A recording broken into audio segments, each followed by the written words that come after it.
What's up? We're back. Rich at Heart podcast.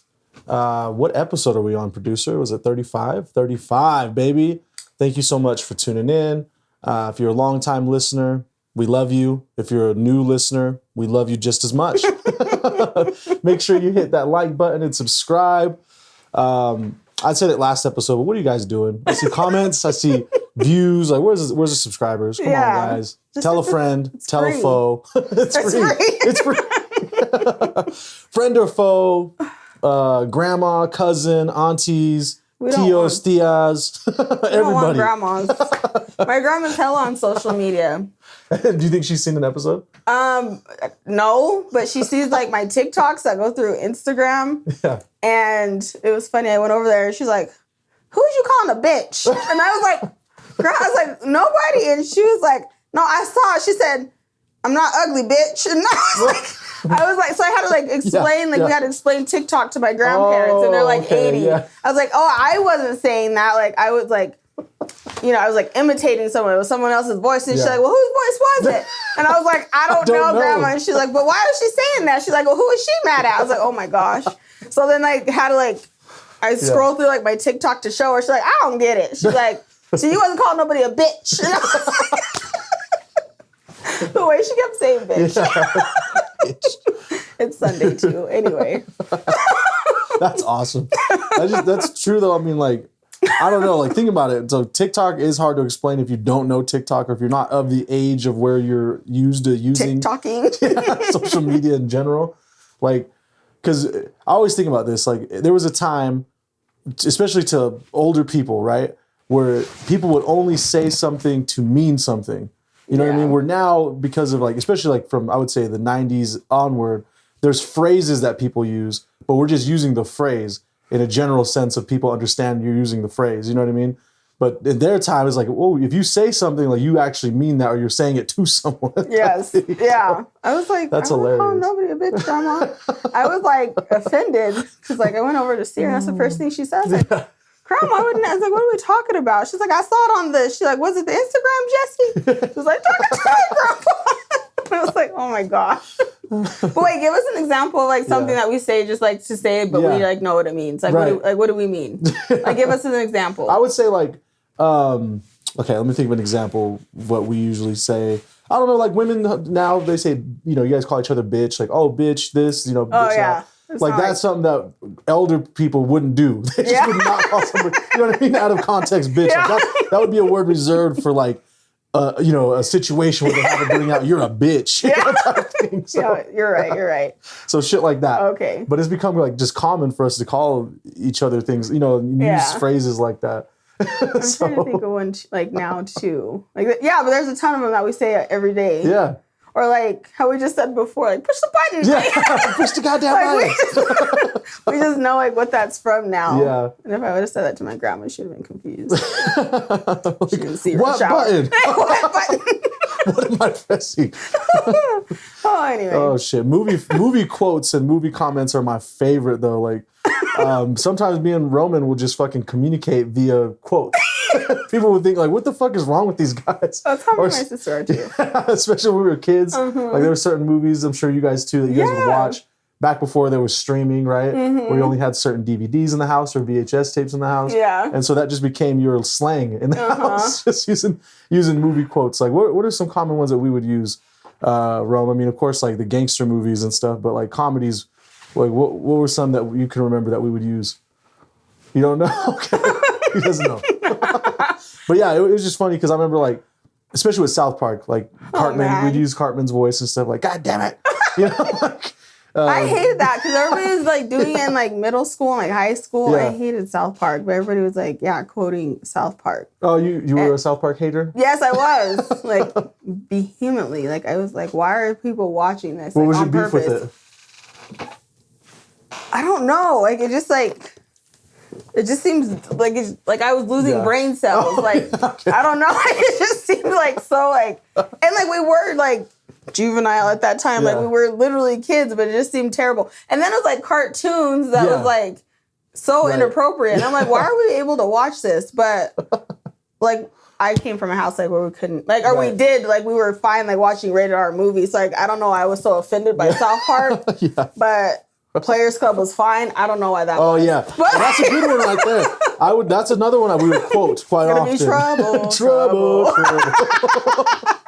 That's a classic movie. Yeah, like I don't know why I was watching that at that age, or Friday, or Boys in the Hood. If you really think about it too, like Players Club, Casino, all those. Yeah. But even just like Players Club for a minute. We could speak on Players Club for a minute. I was probably like 12 when I first seen that movie. And I thought it was cool because Ice Cube was in it and all this. But it was like, why was I watching that at 12? You know? Yeah. Like, why was I unsupervised rewatching this movie on tape? But I think it builds character. It really does. Like people, it builds an awareness because you meet kids who had no awareness of anything like that, and they're the weird kids. And they're the kids that other kids can manipulate to do things because the other kid has an awareness of it. You know what I mean? Yeah. So like, I get it. I dig it. Like I have kids. I don't want them to be completely depraved. You know what I mean?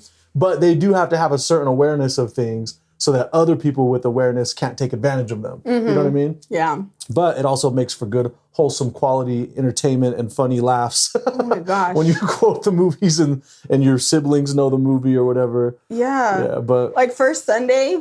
Oh yeah. Me and my sister like always like whenever like we're just like saying like that poor girl, or, like just pray for him. Like remember when what's his name? Was it Ricky Smiley? I can't remember who it was that was like dressed up like the older like black lady, and he was like, please pray for Sister Cole. Yeah. Got her head stuck in between the sliding doors. Like, wow, great. So please keep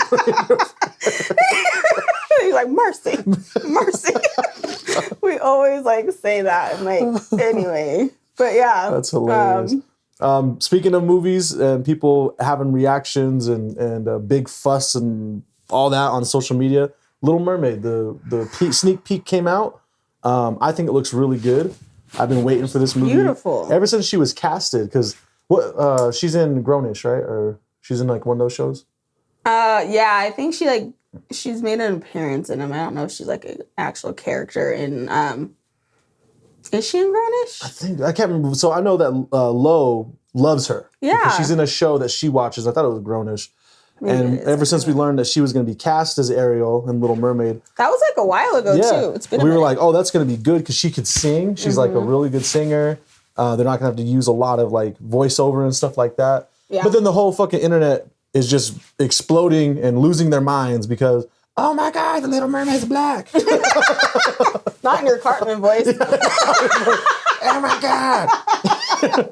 Which he would have something to say about it. He would definitely have something to say about it. I can't. Oh my God. But yeah. And I think that like I was talking to you guys about it, the one thing that like people have been saying, like, she's not real. Like the Little Mermaid is not real. Like it's not a real fictional person. character. Yeah. Like who cares? But there's so many shows that are coming out now that have like black characters. Right. And that people are just like, well, why do they have to be black now? Well, why can't they be black? Why not? like 007 or like there's a black character in that. Like I think maybe like The Matrix or something. Or it's like or Tomb something. I don't know. It's like one of those like like action movies, like right? Like where, you know, characters are predominantly white. And now they're throwing black people in there like, why can't we fight fictional demons and bad guys with y'all? Like, why? Because you know why? Because it wouldn't be realistic. Because we wouldn't be running up into some shit like that. Like that's why people are so up in arms, especially if black people are upset. Like we wouldn't be doing no shit like that. Right.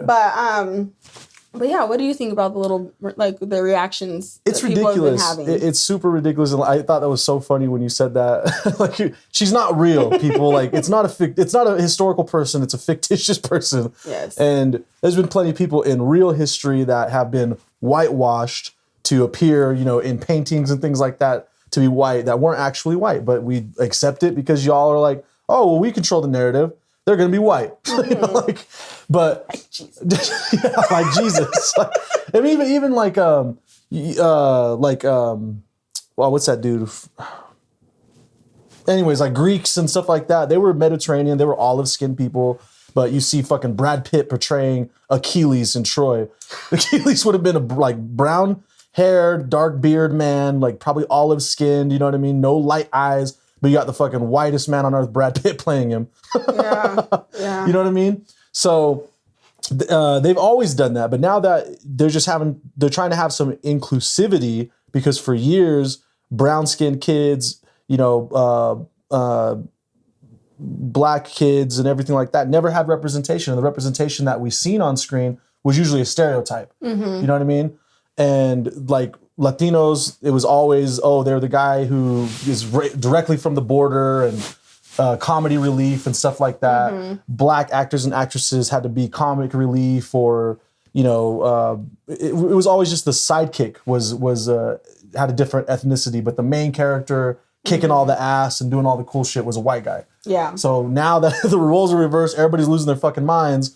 And it's like, chill out. It's fiction. It's fucking fiction. Well, and it's kind of, it's funny because like, I don't know what it was like listening to, but like if you think about it, like in like Disney movies, like cartoons, like a lot of them, like the characters, like the black characters, like they're not even seen. Right. It's just like a voice. Like Donkey and Shrek or... I can't even think right now. I know all the Disney movies, but like you don't even like really see them until we saw like Princess Tiana. But like they're using black voices, but they don't want to be depicted on screen. Sebastian in the original Little Mermaid. Oh yeah. He was a crab. Yeah. And he was a black man. And you know it's pretty fucked up. They made his lips a little bit too like big, the bottom lip. Just because he's a black crab, okay? Just because he's a Jamaican crab, bro, doesn't mean you got to make him like super, like they made him like overly. They overdrew his lip. So continue. Dying. But my cat. Like if his name, like if he was Sebastian, like a Latino, they'd give him a fucking mustache, a big old mustache. Like overdoing it. And don't even get me started on the fucking crows in Dumbo. That is the fucking worst shit ever. Do you remember that shit? I remember even watching that as a kid. I'm like, this is kind of fucked up. Like, tell me about the crows on Dumbo. I didn't like Dumbo. I didn't watch it really. So like that. yeah, the crows. They're the ones that sing like I've seen I've seen a pigeon fly. I've seen this and that, but I've never seen an elephant fly. And they're just like the stereotypical, literally Jim Crow stereotype black crows. Oh, in Dumbo. Dang. Yeah, and it was fucking racist. Like you watch that over and you're like, there's a reason I wasn't fucking with Dumbo. You seen I that? was just like, I was like, I don't memory watch triggered. Sade grabbed the tape. She threw the tape against the wall. I was suppressing Dumbo. Like, I didn't want to. Yeah, that shit was racist as fuck. That's Those crows crazy. that was some racist shit. Didn't they do a live action Dumbo? Like they remade it? Yeah, like, with recently? Danny DeVito. I don't even think they had the crows in there. I think they took the crows out. Because they knew better. Like they knew what they were doing. And that's what I'm saying. Like those things aren't by accident, right? Those are like little gems or like, and I don't know if like they do that as like an educational piece or like to see if like people are going to catch the messaging or if they're just being complete like just racist, but like when they're doing stuff like that. But yeah, I'm glad they took them, Right. them crows. Fuck them crows. Fuck them crows. And then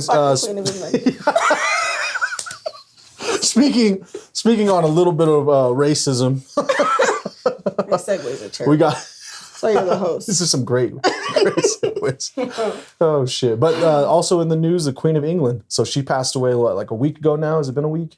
Nobody cares. I'm not keeping track. I don't know. But the longest reigning monarch in modern history, well, in history in general, I think. As far as I was concerned, she's been dead. I didn't know she was still alive. I thought Yeah, she's still. I thought She was she'd been still. and then died. She was still shaking babies and kissing hands. Shaking babies. Not shaking babies. And kissing hands and all that stuff. But Shaking babies. and now King Charles is the oldest king to be sworn into the throne of England at 73 years old. That's her son. Yeah, her son, Okay. who was married to Diana. So he was Right. Diana's wife. Famously cheated on Diana. With Also, Camilla. also had her killed. Dang, I know, like the biggest scandal in like not America, but Yeah. Dang. Yeah, why do we even fucking care? Like, I don't. We separated our independence from England 200 years ago, but people act like they're still under the under the rule. Which I'm pretty sure that if there was a vote, okay, I'm pretty sure most of the people would be like, "Oh yeah, sure, let's fucking go back under the crown, just like, do it, hell no. do it over." Because like, dude, I didn't know this, but because it's a monarchy in England, right? In Great Britain, they're all still subjects. So the parliament and like their prime minister and stuff, they only get to decide what's done in foreign affairs, okay?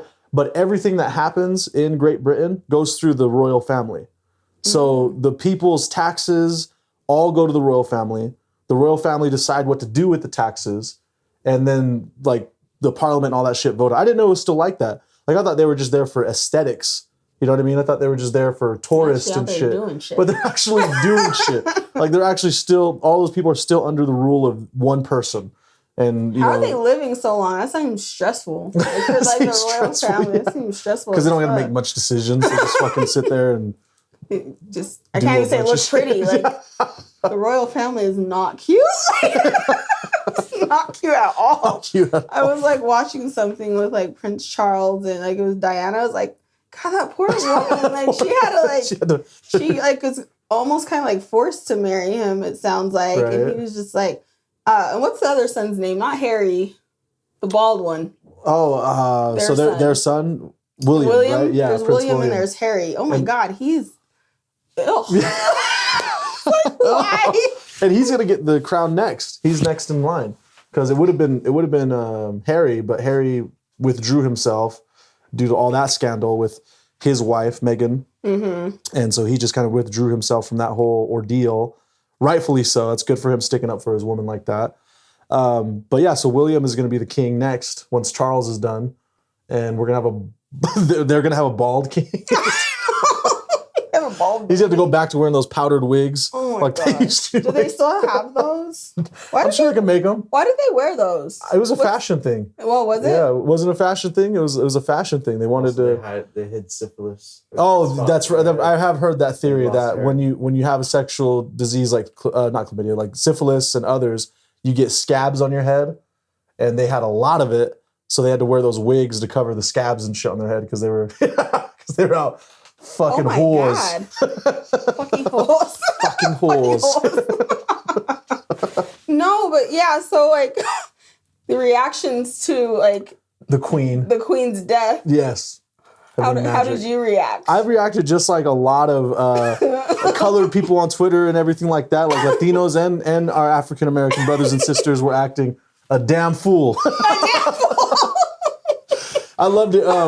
So what's her name? I just escaped it. Jamel Hill. Yeah, I love her on Twitter. Yeah. And she like the day after she was sharing tweets and stuff like that, and she was like, "Oh my God, Black Twitter cannot contain themselves with the news of the Queen because there are so many memes and all kinds of like comments and stuff being made that were just hilarious." Right. I couldn't stop laughing, and I know a person who like they're not from here, so like they kind of like are like into all of that, like the Queen, and they're very, and I was just like dying, and like they didn't think it was funny at all, and I was just like, oh, I'm so sorry. I didn't know that you guys like cared that much.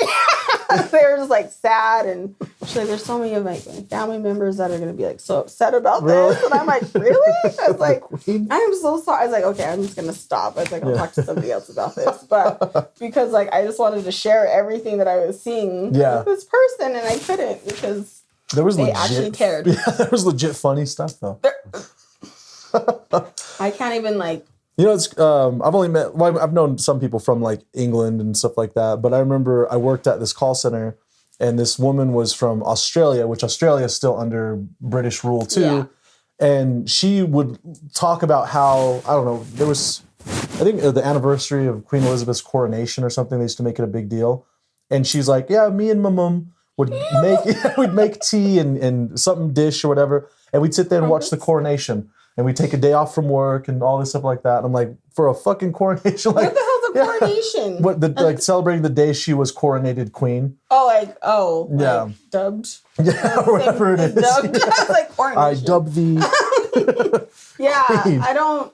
Well, and that, okay, so that's like another thing too, like that her death is like revealed, like if people didn't already know, like all of the fucked up stuff that was like happening within the royal family and in England, like as far as like the slave trade and like genocide and all of that. Like, all the shit they did in South Africa. Oh, I did. Yeah, okay. We're talking about that. Continue, because there's a lot of shit that came out of the dirty laundry, so to speak, with the Queen. Where I mean, she did. They say they paint her in a light where she helped with the apartheid in South Africa and shit like that. But also, they were the reason for the fucking apartheid. You know what I mean? They were the one who implemented it because they took over South Africa, in the English crown, and moved a lot of fucking Brits down there to establish it as a colony. And they started treating the indigenous African people like shit. You know, and for years, there's been colorism down there, segregation down there. And it's like, bro, this is their fucking continent. This is the continent every human being has come from. We all originated from. And they're treating the indigenous, you know, black people like shit down there. And she was part of that. I don't know what year they decided to end. It was Mandela. So it was in our lifetime that they ended the apartheid, right? Right? That's why he was down there. Yeah. That's why he was like in prison. And it was all because of the fucking British rule. That's what caused it down there. So yeah. So no wonder why people are upset and pissed off and don't even give a fuck about her dying. Yeah. And see, like, I don't give a fuck that much. Yeah. Like, I didn't, like, I wasn't even, like, aware of all that. Yeah. So, like, her dying, like, took me down a rabbit hole of, like, all this stuff. I was like, oh, dang. I was like, yeah, well, fuck that queen. Not our queen. Like, not our queen. And, like, poor Harry. Right. And I seen a meme. I actually seen this. Somebody posted it. I can't remember who, but Marilyn Monroe is the exact same age as Queen Elizabeth. Would have been if she would have lived. I was like, she's older. But there was a video of them meeting. So Marilyn Monroe was over there in England. Queen Elizabeth was doing, like, you know, shaking babies, shaking hands and stuff. But there's a video of her meeting Marilyn Monroe, and they, like, talk for a minute and stuff like that. But then I also seen that people were saying, oh, Marilyn Monroe was Mexican, or she was half Mexican. I think what it was is she was actually just born in Mexico. So her parents had, like, property down there or whatever. So she was born. So she's, you know, nationality Mexican, but definitely not racially Mexican. Oh, see, I've never heard that. So I don't know what? Yeah, like, she was born, and then for the first part of her growing up years, she was in Mexico. But, I mean, she didn't speak any Spanish or anything like that. Oh, okay. I was like, but see, I'm looking to you about all this. I'm like, I have no idea. Yeah, but they got shit to do about fucking me.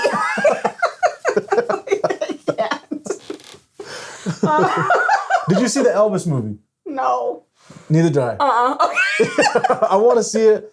Why? But it's exactly the same point Lo made. Lo was like, why do you want to watch that shit? Yeah. Fuck Elvis. Elvis took a lot of black culture and made it into his own and brought it to, you know, white folks, and then they thought they invented rock and roll. Yeah, like, okay, so that part, like, we don't even get credit. Like, we don't get credit for rock and roll, right? Like, and so why do you want to watch that? I don't know, because it's Elvis. Is it new? It is new, yeah. Is it new? Wasn't there like a few other? In it too. Oh hell! Wasn't there like a couple of other like Elvis movies like that have already been made? I'm sure there have been, maybe. Like big not productions? that I know of, but this is like the biggest one because it's like a biopic of him where they did like. I swear, there's already like 2 out. Like that's really yeah. I don't know. I know this one was a big deal though. Like, is it coming out in theaters? It already did. Or is it out? It had come out in theaters. Now it's on HBO Max. Oh. Yeah, but I mean. He is kind of an iconic figure in a way because, like, so many people know Elvis, you know, and all the monikers he gave himself, the king of rock and roll and all this shit like that, who we all know was actually Chuck Berry, who invented rock and roll, a black man, thank you. Yes.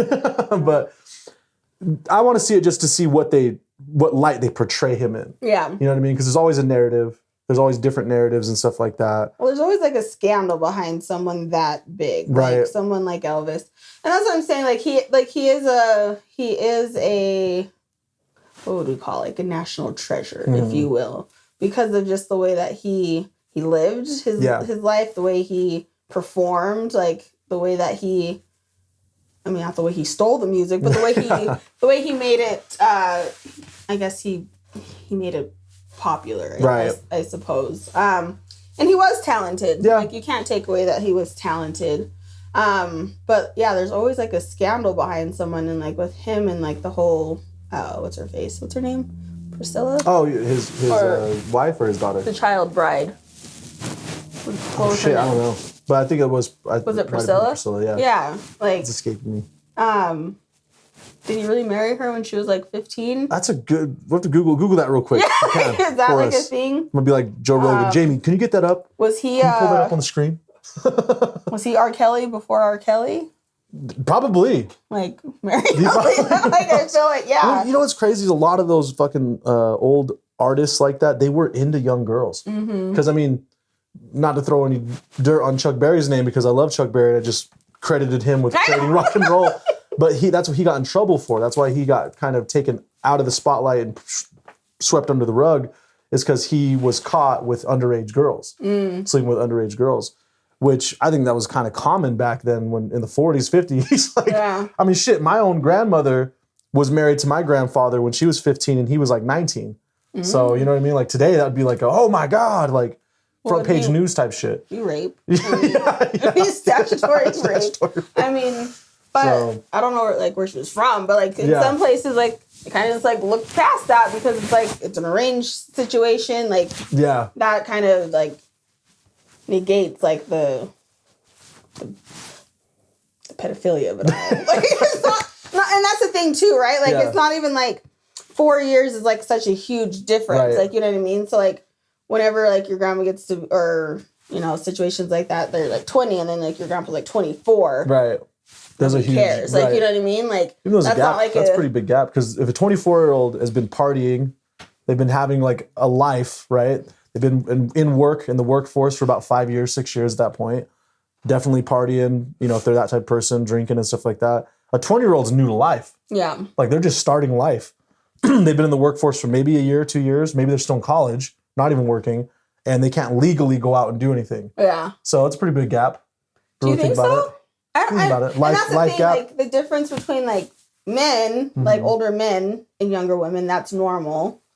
And then, but like older women and younger men, that's like not as like common or normal, or like the woman's like desperate or whatever. But to me, I feel like it's like I feel like it's a significant difference. Like when it's probably like gets into like the double digit numbers. Oh, for sure. Like, but I don't think like 3 or 4 years is like a big deal. Like for I mean, not like only in high school. only in high school. But yeah, not like, you know, I wouldn't like a 30-year-old and a 35-year-old. I think that's actually perfect. That'd probably be perfect one way or the other. Yeah. Because, I remember my brother, when he was in high school, he might have been like a senior, but he was 17 or 18. And like, there's like a sophomore, like freshman he wanted to take to a dance. And my dad was like, oh no, you ain't doing that. Because like, she's not old enough yet. And like, the last thing like we need to happen is for her parents to say anything, something crazy. Like, so like, no, you aren't taking her, like you're not dating her. And I don't remember like what grade he was in, but I know like there's like, it was even just like a slight 2-year difference. And like, dad was like, nah, we ain't doing that. Like, you know what I mean? And like, but you're in the same school. Like, you're still like, you're in the high school together. Like, you know what I mean? Like, you guys are both still minor. Well, I guess once you're 18, you're no longer a minor. Do you feel like 18 is a good age to like no longer be like, or to be an adult? I think it should be like 21. Yeah. I really do.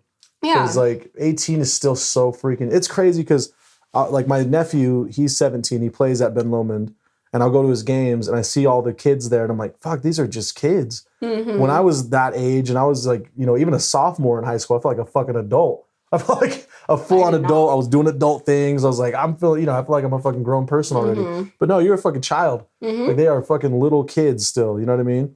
So. And they look like little kids. Yeah, like, they look like little kids. High schoolers now are just small. Mm-hmm. They're so small. So small. I'm like, what happened? Right. Yeah, because I feel like we look like minus the beard today. Back then, you know what I mean? I don't feel like there's much difference between like our group of people we know in that age, in our age range back then. You know what I mean? When did your beard come in? Well, you know what? I started growing. Well, I don't know when I was able to grow a beard because I always kept it clean shaven. Oh, but so you just shaved in high school? I did. But okay. I only grew a beard because we had a contest at work when I was like 25. And they were like, let's see who can grow the biggest beard. And I was like, well, I've never grown a beard, but I'll try it. And I won. Nice. I won the contest. So most men can't grow beards. Yeah. They're just like weird and patchy. Yeah, it's I guess it's genetics. Kind of shameful. Like if you can't grow a beard, you're just like, why are you doing that? Like it's all patchy. Some here, like nothing some here, some there. Like a syphilis patch on your face. That's where the hair doesn't grow. There's no wig for your chin. There's no wig for you yet. But we are going to invent that for all you beardly challenged. There's that.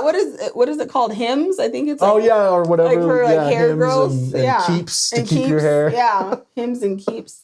Or is Hymns the like sex enhancer? They have all of it. They have they have sexual enhancement pills. They have like hair growing pills and shit like that. So yeah, shout out Hymns. I don't know if you guys like get enough credit for like all the messed up stuff y'all have to do. Oh yeah, as men. Yeah, as men, like we kind of shit on you guys to an extent, and I'm sorry. Because people have to deal with cat growing beards. They have to deal with balding. We have to deal with a bunch of shit. Little dicks. For no reason. For no reason. You know what's funny? I was just thinking about this, and this is completely off the rails, but I want to see somebody like fully go in if they want to transition from female to male, get a bald patch. Like, get the horseshoe. Be a real man. Get up. Yeah, you can't grow hair right here. No. And you only got hair here. Get a big fucking gut. Get chest hair. Like, fully commit to the transition. Oh, no. Why would you want to go that way? I don't know. They want to do it. Just maybe do like a dad bod. Like, dad bods are, like, kind of in. But, like, not all that. That's crazy. Might as well just... Nobody wants to be ugly. Nobody wants to be ugly. Nobody wants to be ugly. God don't like ugly.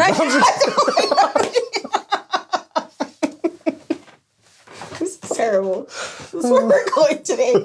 But yeah, I just want to acknowledge that, we appreciate you guys as men, and we appreciate women.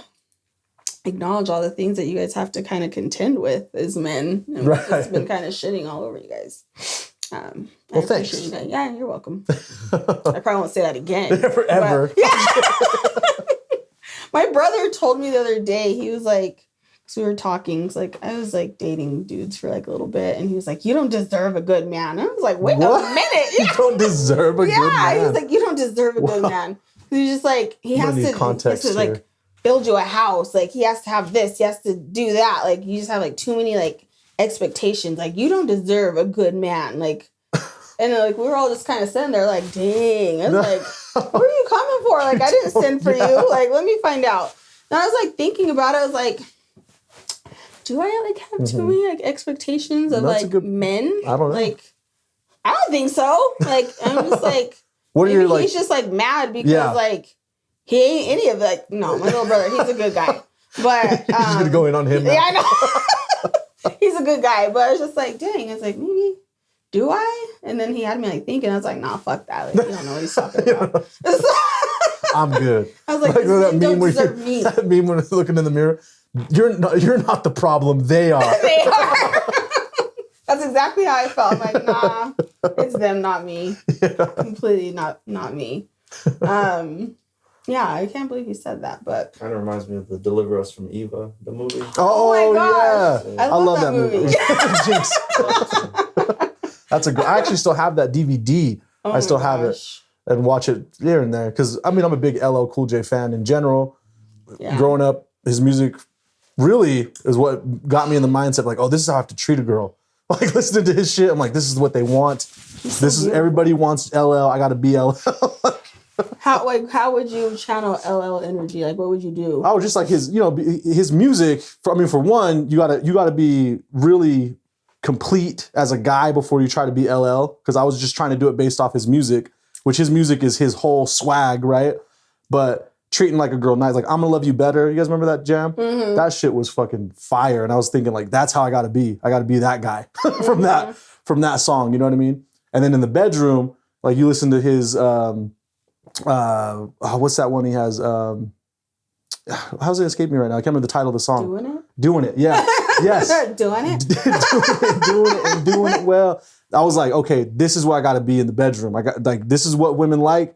LL gets a lot of women. I got to be like this. So I would listen to that song and think, okay, that's okay. I got to be like that. I got to be smooth. I got to talk like him. I got to lick the lips. You gotta lick your lips.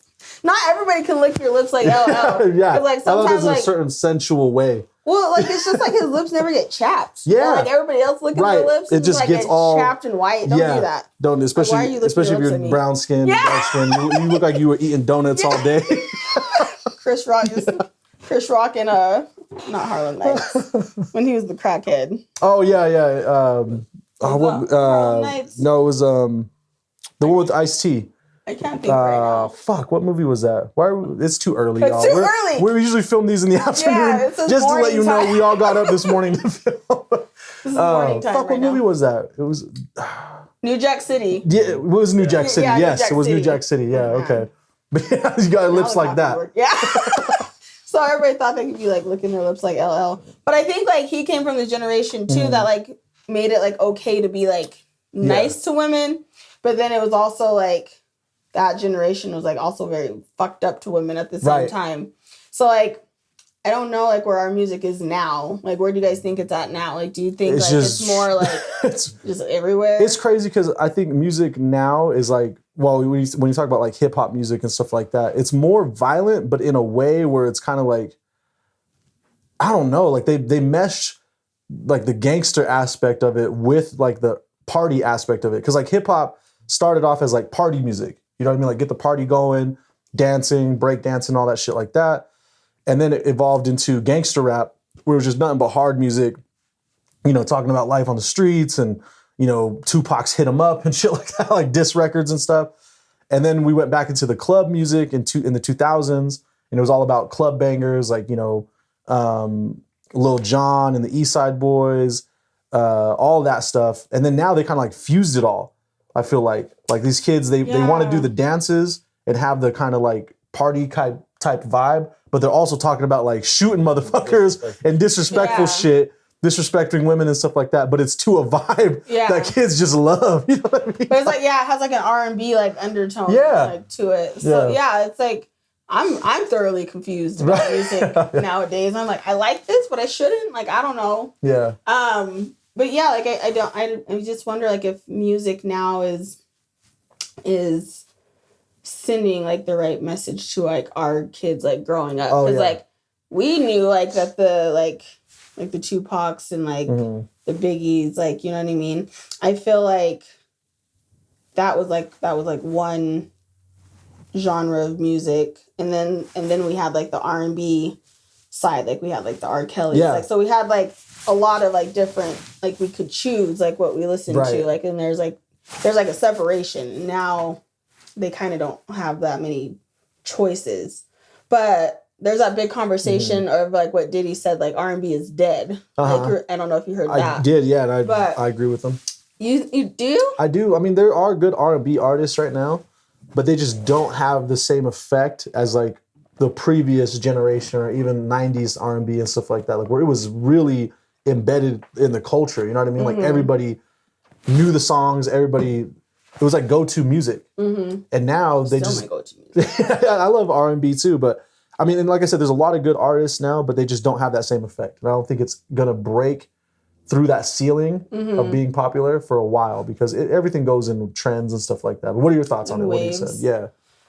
Yeah, like I don't agree with him. Like, I don't think R&B is dead. Like, there's so many like good like R&B artists. Like, I don't know if like the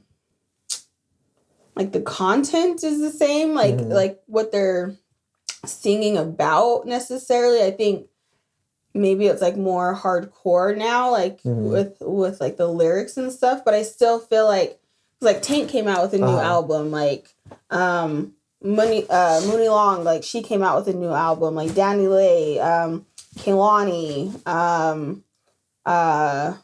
there's so many good like R&B artists that are singing about love, but a lot of it I feel like is like about, it's like relationships, and it's not that like soft like I love you type of music. Okay. It's more of like not complaining, but like expressing like upset, or like it's more of like therapy for Right. them instead of like creating like this, like you said with like LL Cool J, like, oh, I want to be like that. Like, oh, like it's not creating like this environment of like love, like necessarily. It's like kind of bashing love. Like, you know what I mean? So I guess it's like different that way, but I don't think it's dead. Like I love our R&B artists now. And but it's struggling. Maybe it's struggling. No, I don't think it's struggling.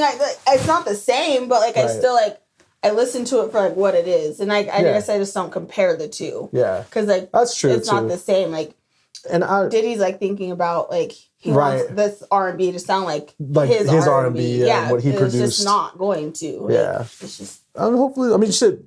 Music just goes through changes. I mean, you look at the '60s and doo-wop music and what Motown brought. Like, they changed music forever. Like, if you really think about it, before then, I don't even know what the fucking hit music was before, like, Motown and everything came out. And the Beatles and stuff like that, where they came with, like, these rhythmic drums and these nice melodies and choruses and stuff like that. I mean, shit, if you were to YouTube hit music in, like, the 30s or the 40s, it'd be some, you know, like, some of it would be jazz music and mostly instruments. You'd very rarely find, like, somebody singing through a whole track. Mm-hmm. Like, there might be a chorus or, like, a hook, and they just sing the hook over and over again with, you know, instruments playing in the background. But once, like, Berry Gordy and all of them got together, put down all the music they put down in the 60s, it just changed music forever. It set it at a whole new bar. And then the 70s was very soulful. A lot of good R&B came out of that. Even rock was influenced by the breakthrough of the 60s and stuff like that, because like then you started getting Rolling Stones and all these other artists, rock artists that were influenced by all those black artists, and they started to use some of that rhythm in their rock music. Mm-hmm. And in the 80s, the synthesizer came out and everything was like digital and stuff, and it changed. I mean, great R&B through there too. 90s, probably the pinnacle of R&B to me, like the top, you know, upper echelon of R&B was through the 90s. And then we get into the 2000s, and now we're at where we're at now. It's I think too, like it's like R&B now is like they're doing a lot of recycling from 90s R&B, like, and they're recreating it. And I don't know that I love that. Like, some of it's good, but like I'm just like, okay, like what we loved about R&B then was like it was original. Like, make an original beat, like make it like your own. Like, don't use don't use like samples and stuff. Yeah, samples. Like, you know what I mean? I get like it's cool here and there, but like I feel like they're overdoing it.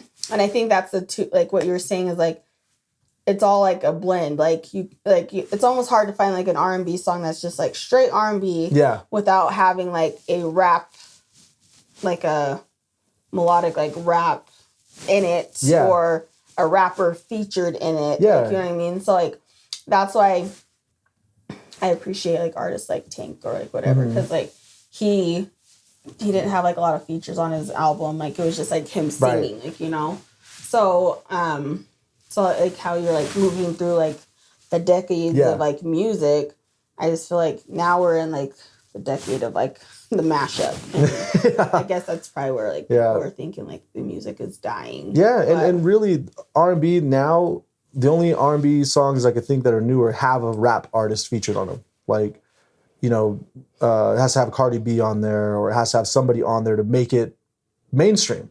Where it used to be just R&B records were on the mainstream. Everybody wanted just to listen to the R&B record. And you would have R&B artists featured on rap songs, where now it's the other way, where R&B artists have to feature rappers on their songs to get it popularized. Yeah. You know what I mean? So I guess in that sense, that's probably where Diddy's coming from. Yeah.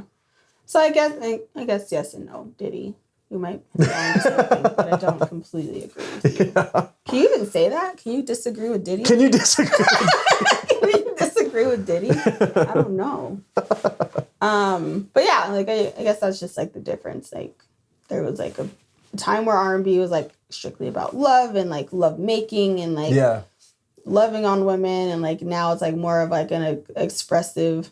Like that I Hate You song. If you're wondering if I hate you, I do. Like, dang. Like, it's like got an R&B like melody to it, but it's kind of like, damn. Like, SZA put it down on that. Yes. And I think like how you're talking about like mental health. Like I think that's like a big, like where music is like helping these artists kind of get through like whatever they're getting through. So like maybe we're expecting too much out of I think artists when they're using it right. as like an outlet for themselves. I think it kind of, and the music kind of speaks to the general vibe of everybody, right? Because the music being made is influenced by the environments people are in. And so maybe the environment as a whole is just, that's how it is now. It's like people are fucking each other over. They're tired of getting fucked over. So that's what all they have to sing about, you know? Yeah. Or they're sick and tired of accepting certain things that previous generations would accept, whether it be like infidelity or all this shit like that.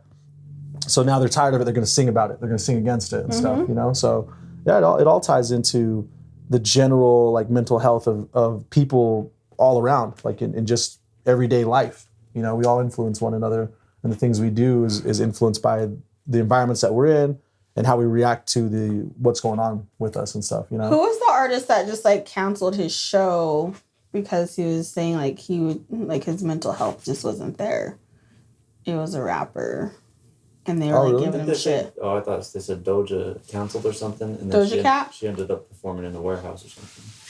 Really? No, this one was like that could have been that. I didn't hear about that, but it was a rapper, like it was a big rapper, and he just like canceled his show because he was just like, I just can't. Or was it? I can't think of his name now, but I think like Little Uzi Vert or somebody like went on and like said like, he's a bitch. Like, this is like what he like he signed up for. Like, he can't be canceling shows. Like, he just needs to get over it or whatever. But like, I think it was like, commend him for being like, I don't have like the bandwidth like to go on stage and perform. I want to say he was a white rapper. God, who was it? It was on the Breakfast Club. But they were like talking about that and like mental health and like stopping shows or like, and he gave everybody like a refund. He was like, I just can't do it right now. And I think we're getting better as a society of like understanding like people's mental health and like talking about that. But I just didn't think it was like he was being like super supportive of his fellow artist when he was like calling him a bitch for like just saying like he couldn't get on stage in front of like thousands of people and like put on a show. Like I think to an extent like these artists like might sign up for like this lifestyle, but like I don't know if they sign up for this lifestyle, like you know what I mean, like a lot of them are doing it because they have like an actual genuine love of music and like this kind of just like comes with it, like you know what I mean, and then everything that encompasses that sometimes you don't welcome it, but it's there, it's part of what you're doing. You don't get trained on how to like be famous or like how to like have like everything that you do like on Page 6 or on the Shade Room or on Twitter, like you know what I mean. Like a lot of these artists are like really young and they're not, even though they grew up on social media, that still's not clicking to them that it's going to end up there and they're going to be scrutinized for it. And so I just don't like, especially like these younger artists, like I don't know like what needs to happen like for them to like be in a better like mental space to like be artists, or maybe they just like don't go out on the road or like they don't tour, but like that's where they make their money now. Like, that's how they. It's not like record sales anymore. So like they have to go out on the tour. Road. They have to be in front of people and stuff. It'd probably be a really stressful life. Like, you know what I mean? Of course, it's an upgrade in life than what people are normally used to, going to work and all that stuff. But being in the spotlight like that, it is going to drain people's mental health because you have to be constantly on. You have other people's expectations you got to live up to. So it's not just your own expectations anymore. It's what everybody else wants from you. And you have to continue to give that and feed that beast that's never full. Like that beast is never going to be full. So you keep feeding it and to the point where, you know, you just give your whole self up or you have nothing more to give. And that's where a lot of artists and things like that end up falling, you know, like substance misuse. Like that's what substance abuse and stuff. Passing away. And I mean, you even think about like Michael Jackson. I look back at his story and his life where he's doing this as a child, right? So he's his whole life basically he's been performing. All he knew was being a performer. And when he gave himself into it, because he didn't shy away from it, he didn't take breaks. He was one of the hardest working men ever in pop music. And I think he learned that from his peers at that time, because who he idolized was like James Brown. James Brown famously coined the hardest working man in show business because he would do a show twice a night if he had to, just to continue to live up to sweating. his just sweating, Perm for no reason. getting multiple perms in a day. The hair damage, You the know? heat damage. But Michael Jackson gave himself to the people. Like he literally did. Like I don't think he had those are not his kids. I don't think those are his biological kids whatsoever. Those You know what I mean? I thought we knew that. People, I don't know. People still debate about that shit. Like, oh, this and that. Like, no, those kids. Look at them. Like, they can't be. They're not his. Yeah, it cannot be his kids. I don't even think he had But sex. he probably didn't. He was probably an asexual person. Yeah, he was like asexual. Yeah. But he just gave himself so much to that beast, right? That the life of being an artist and being the biggest artist. And then when he achieved it, I don't think he knew where to go from there. Mm-hmm. And so in his mind, he had to change himself to try to give more. So that's where he went through all of the nose jobs and all the plastic surgery and everything like that, because I think he didn't even know who he was anymore. Well, he didn't get that time to like figure it out like most. Like even most artists during his time did. He was the biggest thing in the world. Like so he didn't have that time. So he didn't do that to them kids. Like I refuse. I refuse to believe that. I refuse to believe any of that. R. Kelly did it. Michael Jackson did not. But yeah, like I just feel like that's celebrities, right? Yeah. Like so like us as like normal people. Right.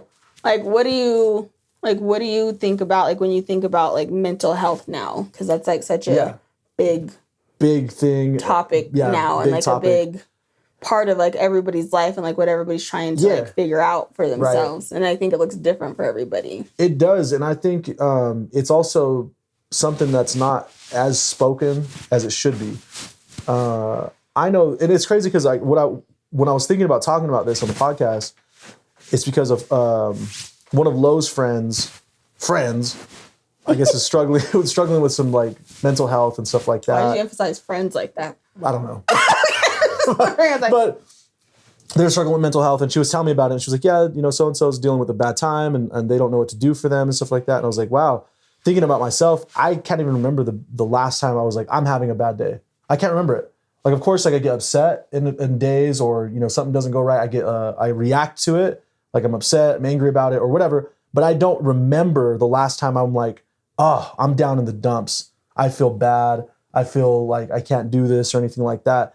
And it's really just about building your mentality. Because at the end of the day, it's what you tell yourself that's going to keep you going. You know what I mean? I think a lot of people rely too much on the exterior and other people's opinions or other people's beliefs about you, you know, to keep you going. But that fades. That's just a quick pick me up. You know what I mean? You have to build a strong sense of self.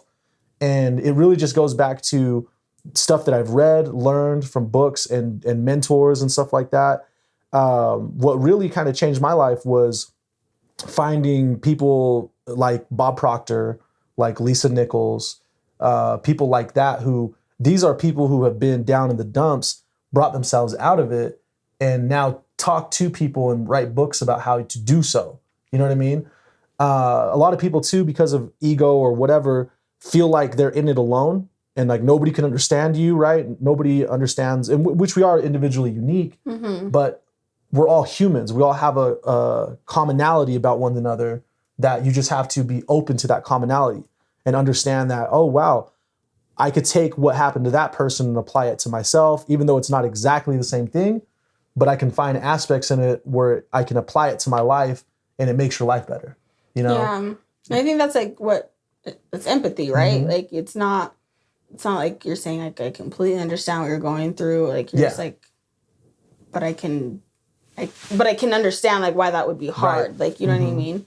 And so, and that's kind of like the debate that comes in like with mental health from like what you were saying, right? Is it a choice? Like, do you have a choice to be like sad or like down in the dumps, or is it like a chemical imbalance? Like, is it like literally something that's in your brain that's not flowing? Like you don't have enough of serotonin, like you don't have enough this or that. Like it's just like your vagina, right? Like you have a pH balance. You need this amount of this and like just the right amount of this. If you have too much of one, then everyth's thrown off. It's like, you know what I mean? Yeah. So that's like how I think of your brain. And I can only say that because like for the last 4 3 or 4 years, like I've been on medication. So like now I'm like tapering myself off of it. Yeah. Just because like I feel like maybe I'm in a better place. But you guys know me. Like I'm not like I'm a genuinely happy person. Like you know what I mean? Like I'm not like a sad person like by nature or like you know what I mean? But like there's just like a time where I'm just like I can't like shake this like whatever the hell it is. Like you know what I mean?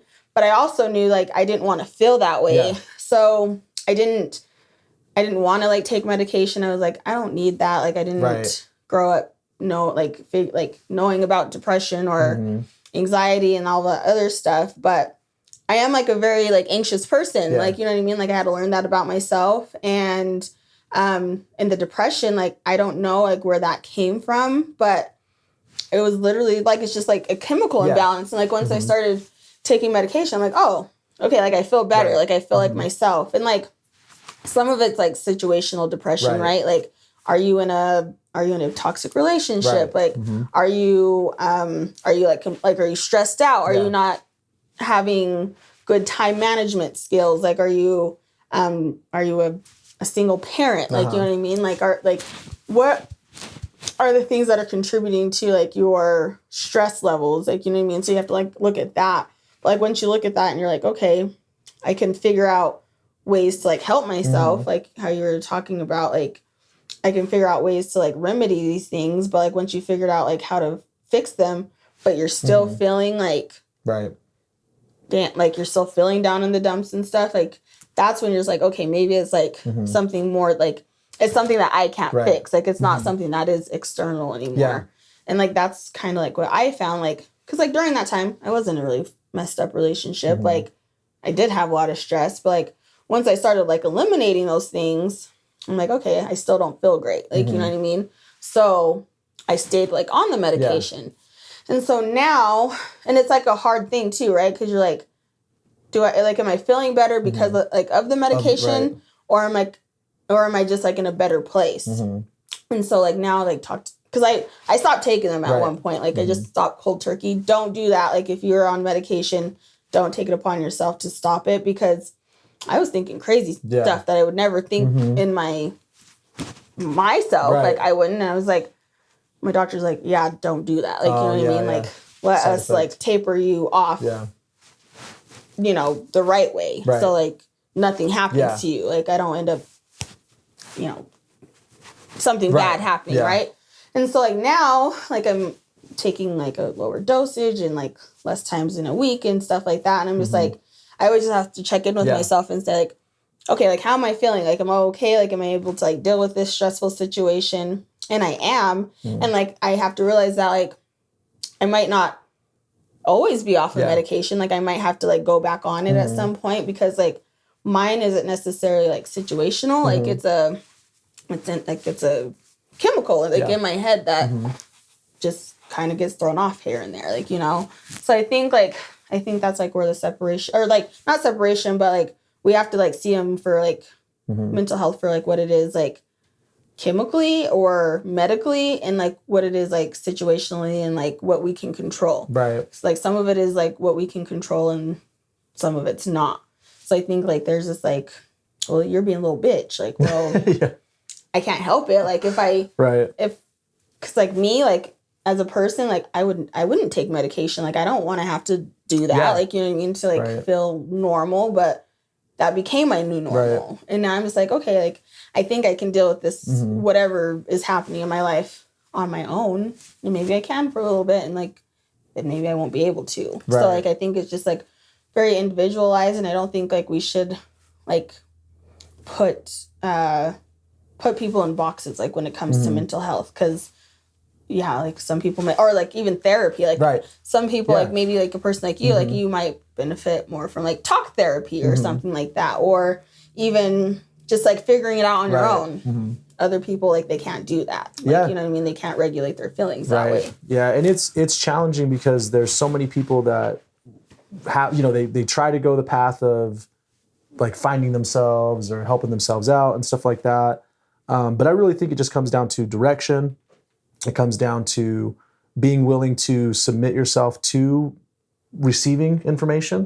Because a lot of people build barriers and they build these walls in their mind where they're like, I can't, like, I am not capable of doing what you did, or I'm not capable of listening to people, or I'm not capable of, you know, getting over this trauma or whatever. But after a point in time, because that's what therapy really is the therapist is breaking down that ego, bringing down that wall. And to an extent too, those drugs are doing that. You know, the drugs are there to help break those barriers because your brain's because our brains, they can generate so many different chemicals and stuff, right? That's where our feelings come from, our emotions come from and stuff like that. At some point though, it's just about, are you going to submit to that feeling? Like I had to learn that because there was a long period of time in my history where I was just a person that if I was in a mood, I submitted to that mood and I just let myself be immersed in that mood. And that led to depression, sadness. And I mean, my go-to reliever, if you will, was like alcohol, was drinking and going out and partying and trying to get out of feeling bad for myself and the depression that I wasn't telling anybody about by going out and trying to numb it and party and all this stuff like that. But it wasn't until, and I had people in and out of my life that were like trying to help, you know, and like trying to bring me up and stuff like that. But it was ultimately, in the end, it was myself. I was my true enemy. I was my true person holding myself down. You know what I mean? I was drowning myself in my emotions. And so when I realized that, okay, there's nobody else to get me out of this but me, even with a therapist or whatever, because if I would have went to therapy, it would have still been them helping me help myself out of it. You know what I mean? You have to use therapy as a tool. Yeah. Like not that's the end all be all. Yeah. Like it's kind of like like a meal, right? Like you need a protein, like you need a starch, a fiber, like whatever. Like you need all this stuff to like make a meal and make it nutritional for you. So like you might need therapy in conjunction with like maybe medication with like tied in with like meditation or like whatever. And everybody's combination is different. You have to like figure out what it is that works for you. So like it's not like one size fits all for everybody. And I think that's like, I think mental health is being talked about a lot now, but like now we have to break, like I think what's not being talked about is like how it works for people as individuals. Like I don't think like we're taking in consideration that like not one size fits all in like fixing like your mental health. Sometimes it's like cutting people out of your life. Maybe it's not forever. Maybe it's just for like the time being. Right. So like I said, like we just have to like be more empathetic to one another, like Lo's friend, like maybe, you know, like I would just like encourage her to like, sounds like she's talking to Lo about it. Like that's good. Like just not dwelling in that herself, or like not dwelling, but like not sitting and having or feeling like she has to like take that on herself. Like at least she feels like she has someone that she can talk to. But then like also like maybe, you know, have you thought about like meds? Like have you thought about meditation? Have you thought about exercise? Like a lot of people are like physical exercise is like what they need. Like that's their mental health treatment. So like it's not a one size fit all, but I feel like the conversation of mental health is it's becoming a lot more prominent now, but now like we just have to like kind of drill down for like and talk about like what each individual like might need and like what the options are out there for everybody, because it's like, well, I'm not taking medication, I'm not crazy, like, I know I'm not crazy, but like I knew like something needed to like happen, like, you know what I mean? And I did that for myself, and like now I'm just like, okay, like maybe I don't need that for now, maybe I'll have to go back to it in the future. Like it's gonna change, like as like my life changes, it's like my brain changes, like and develops, and I guess it's already developed at this point. Do you think there's any way to see somebody's mental health? If they could, like, is there any indicators that they are doing good mentally? There's no way of really knowing. I don't think there's no way of knowing for sure, because some people are so good at hiding stuff, you know what I mean? But that's where it just comes down to having somebody to talk to and talking to people, you know what I mean? Doing check-ins with people. And it might take 100 check-ins before they actually get vulnerable with you, you know what I mean? But if you're a person in that person's life where you're able to do that and have those kind of checks, it's good to do so, because it eventually that ego is going to break. Like you're going to find a little bit of a gap in that wall, and you're going to get inside and be able to really have them express what's going on with them, you know? And that's why there's like world-renowned therapists and stuff who have worked with some of the hardest cases in the world, but they just didn't give up. They just continued with it and tried it and tried and tried, and then eventually got in and made a breakthrough, right? That's why it's called a breakthrough, because you're breaking through barriers to get to what's really going on. But yeah, I mean, you know, one size doesn't fit all. It really doesn't. But also, people just have to be able to accept information from other people.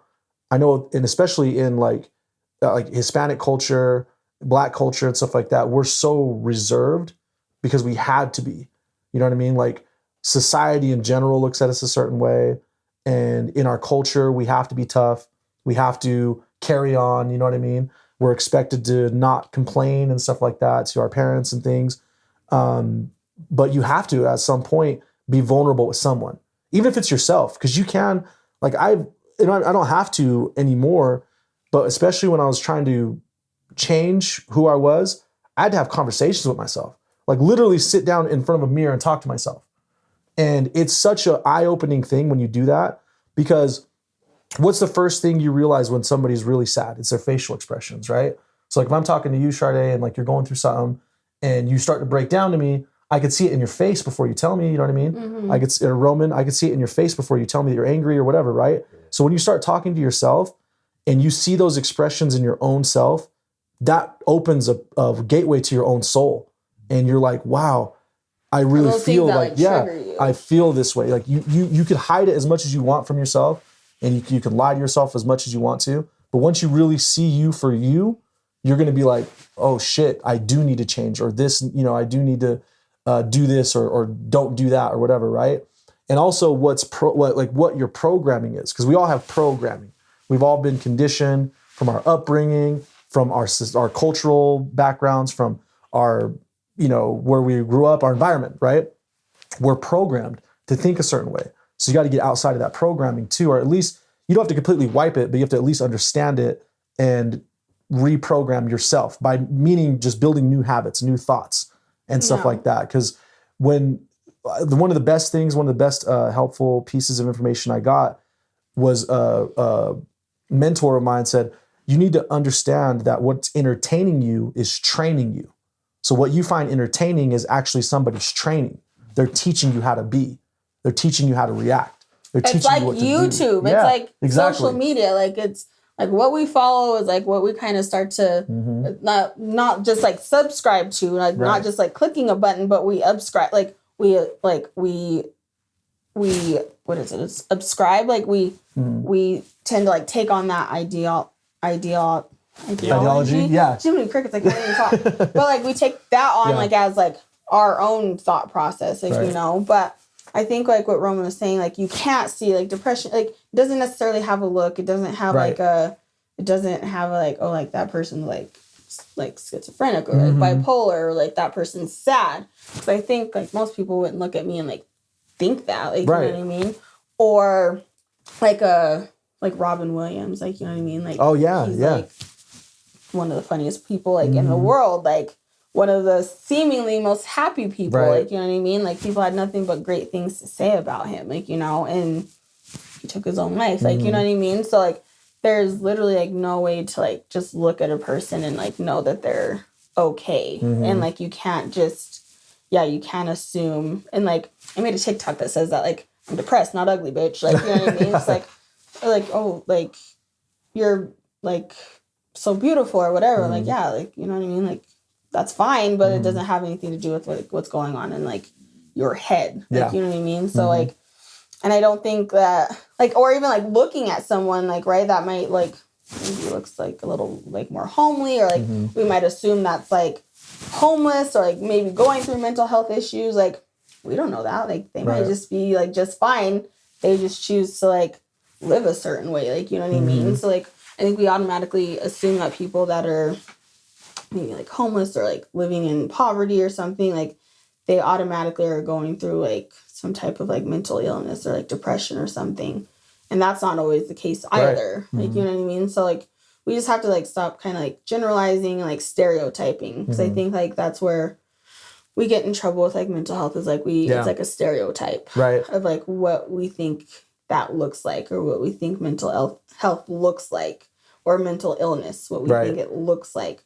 It doesn't always have a look. Yeah, and so because sometimes even the person who's driving like the nicest car and the nicest clothes and stuff like that, they're mentally more unstable than the person who's walking or standing at the bus stop dressed in, you know what I mean, like cheap clothes or whatever. That person might be very mentally well. The person at the bus stop, the person driving the nice car and all this stuff is very mentally unwell because they're not truly happy. You know what I mean? They're stuck in the rat race. They got to keep what they got, and it's very stressful. You know what I mean? So yeah, it's such a broad spectrum, such a broad thing. But I mean, I really just think people need to dissolve their ego, be able to have somebody, at least one person that they're vulnerable with, and talk to, and themselves. That has to be number one. You have to be vulnerable with yourself for one, because even internal conversations are helpful. That's where affirmations build you up. And I know affirmations became popular in the last 5 years, and people have them, they write them down or whatever. But I was instructed and started reading them to myself, and to the point where it's now something I just do mentally all the time. You know, like I am a good person, I am a good father, you know, and stuff. And I tell myself that a couple of times a day now out of habit. I don't even have to say it out loud anymore. I used to have to say it out loud because there's a certain trigger that happens when we hear that it sits in our subconscious, right? And so if you hear, that's why like a lot of really successful people, they're like, I don't even listen to the radio because I don't want one negative thought to enter and then it gets lodged somewhere in there, and it emerges when I don't need it. So they'll just listen to books on tape or themselves. Some people record themselves and listen to themselves, right? But there's a point where you don't have to listen to that same affirmation anymore, because you now assimilate that affirmation. And then when you assimilate it, you start becoming that affirmation. And that's why they're so important, right? And I just think in general, people need to have somebody that just can tell them those things until they can tell themselves those things. You know, because I think the hardest thing to do is tell yourself how much you appreciate yourself. Because a lot of people just dwell on the negative things about themselves. Like, I'm not doing this. I'm not here yet. I wish I was this. No, assume that you're there already and just tell yourself you're there until you get there. And then when you get there, there's something new that you're going to want. You know, there's never an end to the journey. There's just a continuous journey. Do you think people in the 60s, like, that's why they focused on hallucinogenics and stuff, because they knew it could help people out from Probably traumas or whatever they're internally, that they don't even know what's going on subconsciously and stuff? Yeah, and I think we're like revisiting that, right? Like with like the ayahuascas of the world, and my brother was telling me about another something or another that he wanted to try or whatever. And yeah, like I think we're revisiting that because like part of like the human condition is like we suppress like messed up things. Like we do that as a defense mechanism, like to protect ourselves and to like so that we can go on about our daily lives. Like, so like there's a lot of things that we suppress and like we don't know that is triggering to us. So like I feel like, yeah, like the hallucinogen, like, or shrooms and stuff like that. Like I feel like that's also like a good tool, like maybe for like for someone, like, you know what I mean, to like figure out like why a certain thing that they're saying to themselves is like triggering. Like why is that like so like why is that like such a big deal to me? Like what? Like, where did that come from? Because, like, maybe, like, they suppressed something really fucked up that happened, and they buried it so deep, and they have no idea, like, why. But, like, if you experiment with something like that, you're just like, oh, shit, like, that did happen to me. And then you can start to actually work on that thing, and you're not going through therapy, not knowing, like, why you're even there. Like, you know what I mean? And I like what you said about just, like, speaking positive affirmations to yourself. Because I think... Like, I listen to my friends and, like, you know, like, we all are going through something. I'm like, just, like, don't beat yourself up about that. Like, you know what I mean? Like, there's been plenty of things that I've done or that's happened in the last, like, year and a half. Like, you know what I mean? That I'm just, like, I'm not proud of that. But, like, I'm not going to, like, dwell on it or, like, make that who I am. Like, you know what I mean? I'm just going to, like, chalk that up to, like, part of my experience and, like, something that kind of helped me to, like, be who I am now or who I'm going to be. And it just gives me just another like piece of knowledge in my arsenal, but I'm not going to dwell on it. I'm not going to not feel sorry for myself, but I'm not going to like think that I'm a bad person, even though like somebody else might look at like some of the stuff that's happened and it's like, how could you ever, like, you know what I mean? I was like, I don't know, maybe you couldn't have, like, you know what I mean? But I did, and I was able to like deal like with it, but that's not who I am. And so like, I don't, that's not who I am. Like, you know what I mean? That's like a blip in time, like a lapse in judgment, which we're all going to have, like, but I'm not going to like let that determine like the rest of like what goes on. And I feel like sometimes people like have something happen to them, and then like that's where they're like, oh my God, like I'm a piece of shit. Like I can't believe I did that. Like, and that's like where they sit. And they stay there. And they dwell in that. And then it becomes like kind of like an excuse like for things, but then it's like, okay, like we'll figure out how you can like turn that into like something positive. But sometimes like we need help figuring out how to do that, whether it's through therapy or meditation, positive affirmations, mantras, like whatever it is. But I think that's kind of like where we're at in the world is like, we have this stuff that I think I asked my sister one time, I was like, do you think like life is happening to you? Like, or are you making life happen? Like, you know what I mean? Yeah. Because like those are two different things. And I think if we don't do things to like make life happen for us, then life happens to us. And then like that hurts. Like that sucks. Like that's where all those like negative thoughts come from, is like, dang, like I was like completely out of control of that situation. Like when we really do have, sometimes we don't have control over the things that happen to us, but like we have control over like what happens next. Exactly. Like, you know what I mean? Yep. We have control what happens going forward. I had to tell my son this the other day because he was throwing a fit about the week. And he's like, I had a bad week at school because blah, blah, blah, this, that, and the other. And I'm like, well, okay, son, that's all done. We only have now.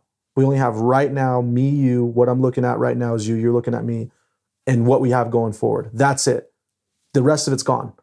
And he had to sit there for a minute, still throw a little fit for a minute. And then he finally was like, you're right. You know, thanks, Dad. I'm like, yeah, that's it. Every time you feel like this, you have to know you only have control of right here, right now, and going forward. That's it. Everything else you have to cut off. Too, like that's like a good point. Like sometimes like we do that to our detriment. Like, well, that's over. Like that's done. Like we can't do anything. Like that's in the past. But like maybe like we need to sit in it for a minute. Like how did that make you feel at that? Understand. Yeah. Like how did that make you feel in that time? Like, okay, son, like how did that make you feel? Like how are you like feeling about it now? Like, or how did you feel about it then versus how you're feeling about it now? Yeah. Okay, now we know how it made you feel. We know it wasn't good, and you don't want to feel like that again. So like, what do we do moving forward? So I think even like, I think we all do that. Like, well, that's done. That's like over with. Like, you know what I mean? Like, you can't change it. You can't go backwards. We literally can't. But I don't think us as people, like, we honor like how we felt in that moment, like when it happened. Like, you know what I mean? And sometimes us as listeners, we don't like honor that either. Like sometimes we're just like, oh my God, like get over it. Like, you know what I mean? Right. And I find myself like doing that sometimes when I'm talking to people and I'm just like, you're upset about that? Like, you know what I mean? Like, are you serious? And I'm just like, and I have to check myself and I'm like, dang, like I shouldn't think like that. Like, you know what I mean? Like they're really hurt about this, whatever the fuck. Like, you know what I mean? That I would never like think twice about, but this person is like taking whatever it is like really hard. And I can't dismiss like the way that they felt about that. So I think we also just need to become like better listeners too. Yeah. So it's like, okay, you have to find somebody that you trust to talk to, but if you can't talk to that person or you feel like they're being dismissive of your feelings, then that just almost like makes you feel worse. And it's like, well, I don't want to talk to that person. Like, you know what I mean? And so I have friends like that. I'm just like, ooh, yeah, I'm just never going to tell that person this certain type of thing because like they're going to react this way or like, you know what I mean? So I'm not going to talk to them about that. And so like, I never want somebody to feel like that with me. And I know sometimes people do. Like, you're just like, oh my God, Charlie's going to act like a certain way to this. And I've made them feel that way. And so like, now I have to like figure out like, ooh, like, why did I do that? Like, you know what I mean? And how can I make them feel better, like moving forward, sharing certain things with me, you know?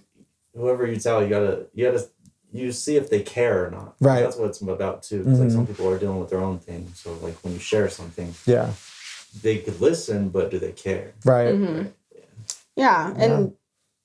people can tell like when you're just like listening to listen, like and you're not really like taking it in. You're just kind of just like Yeah. Right. And then you're just like, so anyways, like, you know what I mean? Like, Yeah. did you even hear like anything So that I just anyways, said? Like, you know what I mean? So like, I think like as people, we just need to become better listeners. And like, also like the other thing is like not me tooing a situation. Right. Oh not yeah. like, not like not me too as we know it now, but like, yeah, like, but oh Me my Too God, maybe. that happened to me too. Or I totally get that because like, no, just like listen to them. Like you might have similar experiences, but like that's not the time to like share your experience. Like listen to with the person's experience, Yeah. and then maybe you can give some insight to like what they're going through based on what you went through, but not like me too. Yeah. Like, oh my God, that happened to me too. And then they go on a whole story like, I'm trying to be about me right now. Like I don't care about you. Or like even just like or asking like when you're having a conversation, like, do you need me to listen? Right. Like, or do you want like advice? Like, you know what I mean? Like, or do you want me to say something? Or like you just like need an ear? Or just wait for somebody to ask you before you like put your 2 cents in. Yeah. Cause like I hate that. I'm just like, I didn't ask you. I was just like literally talking. Like I didn't ask you to say Just shit treat about our fuck. people. Like, you know what I mean? Like, and sometimes I do that too. I'm like, oh shit, I shouldn't have said that. Like, okay, like my bad. Like I'm listening. Sorry. Like, you know what I mean? Yeah. But yeah, people are like, they just assume that we need feedback. We don't always need it. I'm kind of like a fast talker venter, and I'm just like, okay, I didn't really need anything from that. Like now it's gone and I've processed it and it's over. Like, you know, so as far as like, I guess mental health goes, like just like find what works for you. Whether it's medication, there's a lot of resources out there that you can seek out. There's NAMI. There's, we have people like Weber Human Services over in Ogden that offer a lot of mental health and substance misuse resources. Even if like you're not a client there, they can help you out. Friends, family, just like talk to somebody if you're like you're going through something. Like I said, like we've said, not one size fits all. And it's not like your life is valuable and you don't have to like go through those kinds of things alone. So don't ever think that nobody's ever going to understand, kind of like how you said, like nobody's going to understand like how I'm feeling. Like there's somebody out there that's going to understand. Maybe it's just you understanding yourself and figuring out what you need to get through that time. So there's always tomorrow. There's always a light at the end of the tunnel, if you will. Yep. Not the tunnel to heaven. We don't want to go. Maybe cut that out. But no, like all of these resources and everything too, they're tools. So use them as they're meant, just as tools, and you get different tools. Something's going to resonate with you that you can take from one thing or another and utilize those tools to help yourself, right? To break down those barriers, break down that mountain of regret, that mountain of stress, whatever it is that you're battling with. Just, find different tools to help yourself with it. And not everybody's tool belt's going to be the same. You know what I mean? But you do have to expand because there's not just one single thing that's going to fix you. There's not just one single phrase that's going to get you over the hump.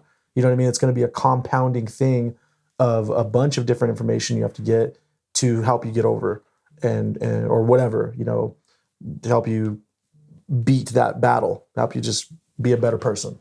Yeah, you just have to like get out of your own way. And yeah. And thanks again for checking us out. If you're on audio, if you're on Spotify, Spreaker, Apple Podcast, iHeart Podcast, all the podcast platforms that you could possibly be listening to us on, please leave a 5-star review or whatever stars you think we deserve.